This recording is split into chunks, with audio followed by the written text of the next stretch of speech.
So the key concept that we've got for next year, and as you said, we're looking for about an 18% total US dollar return for the MSCI Asia Pacific ex Japan Index. And the key concept is that you are likely to have a pickup in growth globally.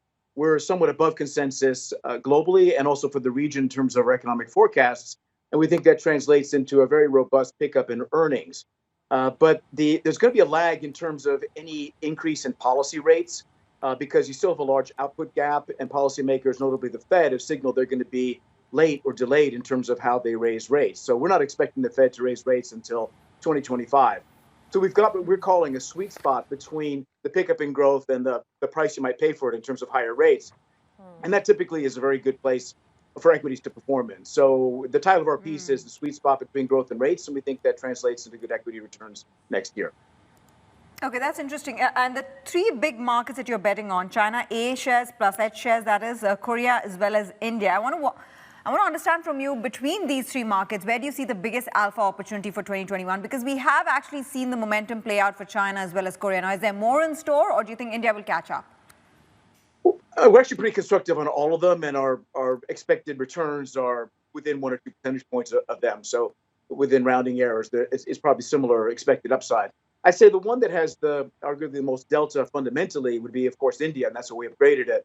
And the reason there really is that we see the impact of a vaccine having the greatest impact on India, which, as we all know, has been the most affected in Asia by this pandemic outbreak. So when we've looked at how the markets traded the expectation of vaccine delivery, the news flow, India's had the highest positive correlation to improving expectations of a vaccine, whereas China has had actually a negative one because China actually did better earlier and therefore isn't likely to have as much of a change. So India will have the biggest delta, and to answer your question, I think that's where we see the biggest upside. Tim, based on that rationale, I mean, is it also time to put money into places like Indonesia, elsewhere in South Asia that perhaps haven't fared as well in terms of the COVID battle? So at the same time that you're seeing a sector rotation, do you think there's an opportunity to say, okay, let's perhaps steer away a bit from North Asia and look elsewhere in the region? Nancy, it's a great question. And the answer is yes and no. And let me just explain that. So you're absolutely right that places like Indonesia and the Philippines in particular also have significant positive delta to improving vaccine news for the very reason that they've been most affected by the outbreak. The problem, however, is that if you look at the indices there compositionally, they are quite heavily weighted towards either consumer staples or banking or some other areas that we're not as keen on in terms of either this potential growth to value shift, or we prefer to describe it as a preference for cyclicals.